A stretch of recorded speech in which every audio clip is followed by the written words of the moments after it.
السلام علیکم ورحمۃ اللہ وبرکاتہ۔ عزیز دوستو، جیسا کہ ہم نے کل عرض کیا تھا کہ ہم امہات المؤمنین کے اس مبارک تذکرے کو انشاءاللہ آگے بڑھائیں گے۔ آج ہم ام المؤمنین حضرت حفصہ بنت عمر فاروق رضی اللہ تعالی عنہا کا مبارک تذکرہ پڑھیں گے۔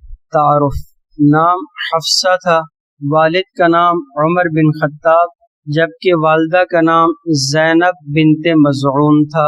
حضرت حفصہ رضی اللہ تعالی عنہا کا سلسلہ نسب 10ویں پشت پر لعی پر جا کر جناب نبی کریم صلی اللہ علیہ وسلم سے مل جاتا ہے۔ حضرت حفصہ رضی اللہ تعالی عنہا کی پیدائش: حضرت حفصہ رضی اللہ تعالی عنہا بعثت نبوی سے 5 سال قبل مکہ مکرمہ میں پیدا ہوئیں۔ اس وقت حضرت حفصہ رضی اللہ تعالی عنہا کی پیدائش ہوئی جب قریش مکہ خانہ کعبہ کی تعمیر کر رہے تھے۔ حضرت حفصہ رضی اللہ تعالی عنہا کا پہلا نکاح خنیس بن حذافہ سے ہوا۔ ماں باپ اور شوہر کے ساتھ ہی مسلمان ہوئیں۔ شوہر انتہائی ابتدائے اسلام میں اسلام قبول کرنے والوں میں سے تھے اور اسلام کے حقیقی معنوں میں جانثار تھے۔ ان کے شوہر حضرت خنیس نے 2 مرتبہ ہجرت فرمائی ہے۔ حبشہ کی ہجرت میں بھی شامل تھے اور پھر جب مدینہ طیبہ کی طرف ہجرت ہوئی تب بھی اس ہجرت میں شامل تھے، اور اس ہجرت میں حضرت حفصہ رضی اللہ تعالی عنہ بھی اپنے شوہر کے ساتھ تھی، اور ہجرت کی مشقت کو حضرت حفصہ رضی اللہ تعالی عنہ نے بھی برداشت کیا۔ حضرت حفصہ رضی اللہ تعالی عنہ کے شوہر حضرت خنیس رضی اللہ تعالی عنہ جو اسلام کا سب سے پہلا معرکہ غزوہ بدر ہوا، اس میں انتہائی جرأت و بہادری کے ساتھ شریک ہوئے۔ حضرت خنیس رضی اللہ تعالی عنہ اس موقع پر شدید زخمی ہو گئے۔ اس موقع پہ تو شہادت نہ ہوئی، لیکن غزوہ بدر سے واپسی کے بعد کچھ عرصہ تک آپ علیل رہے، بیمار رہے۔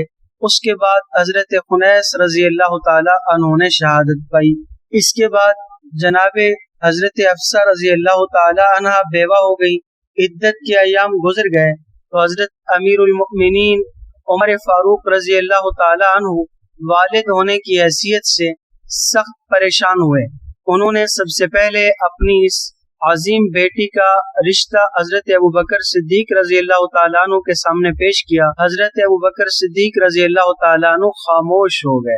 اس کے بعد حضرت عثمان رضی اللہ تعالیٰ عنہ پر بھی اپنی بیٹی کا رشتہ پیش کیا۔ حضرت عثمان رضی اللہ تعالیٰ عنہ خاموش ہو گئے، بلکہ حضرت عثمان رضی اللہ تعالیٰ عنہ نے منع فرما دیا کہ میں یہ نکاح نہیں کر سکتا، عذر فرما لی۔ کچھ ہی دن گزرے کہ جناب نبی کریم صلی اللہ علیہ وسلم کی طرف سے نکاح کا پیغام آ گیا۔ جب جناب نبی کریم صلی اللہ علیہ وسلم کے نکاح کا پیغام آیا، حضرت امیر المؤمنین عمر فاروق رضی اللہ تعالیٰ عنہ نے اس کو بخوشی قبول فرما لیا۔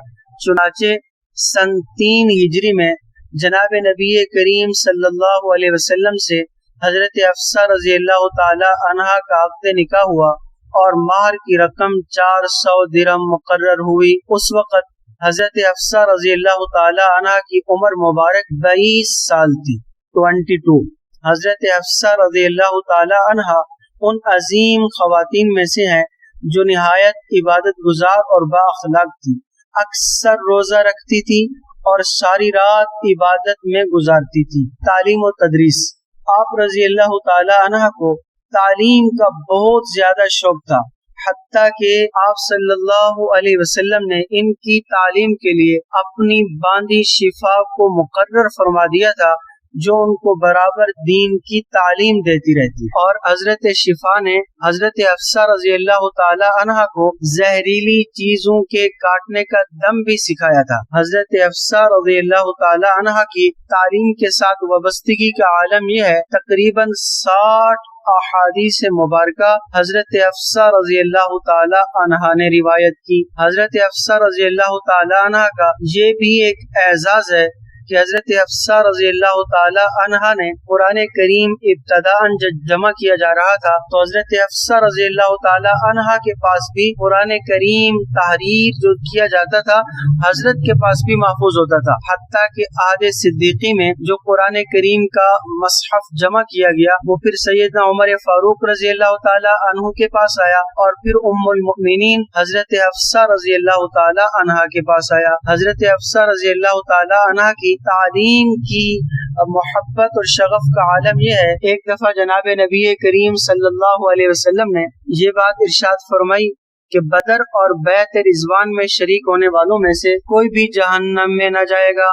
اس پر حضرت حفصہ رضی اللہ تعالی عنہا نے سوال کیا، قرآن پاک میں تو یہ آتا ہے وَإِن مِّنكُمْ إِلَّا وَارِدُهَا، تم میں سے ہر ایک کو جہنم پر سے گزرنا ہے، تو جناب نبی کریم صلی اللہ علیہ وسلم نے ارشاد فرمایا، اس کے بعد قرآن پاک کی یہ آیت بھی ہے ثُمَّ نُنَجِّي الَّذِينَ اتَّقَوْا، ہم ان لوگوں کو ضرور نجات عطا فرمائیں گے جو تقوی والے ہیں۔ تو حضرت حفصہ رضی اللہ تعالی عنہا کی تعلیم کے ساتھ محبت اس سوال سے بھی ظاہر ہے۔ حضرت حفصہ رضی اللہ تعالی عنہا وہ عظیم خاتون ہیں جنہوں نے آپ صلی اللہ علیہ وسلم کی ہمیشہ اطاعت گزاری اور خدمت کی ہے۔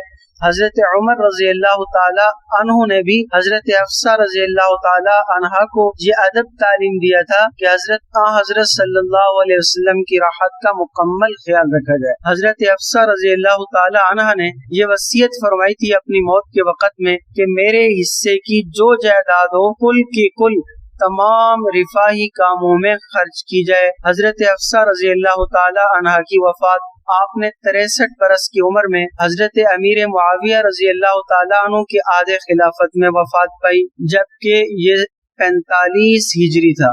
حضرت حفصہ رضی اللہ تعالی عنہ کا نماز جنازہ مروان بن حکم نے پڑھایا جو اس وقت مدینہ منورہ کے گورنر تھے، اور آپ کی تدفین جنت البقیع میں ہوئی۔ آپ کے بھائی حضرت عبداللہ، حضرت عاصم رضی اللہ تعالی عنہ اور آپ کے بھتیجی حضرت سالم اور حضرت عبداللہ رضی اللہ تعالی عنہ نے آپ کو قبر مبارک میں اتارا۔ دعا ہے اللہ تعالی ان مقدس نفوس کی برکت سے ہم سب کا خاتمہ ایمان پر فرمائے۔ اللہ تعالیٰ آپ کے علم میں، عمل میں، زندگی میں خوب برکتیں نصیب فرمائے۔ دوستو اپنا خیال رکھیے گا۔ اللہ حافظ۔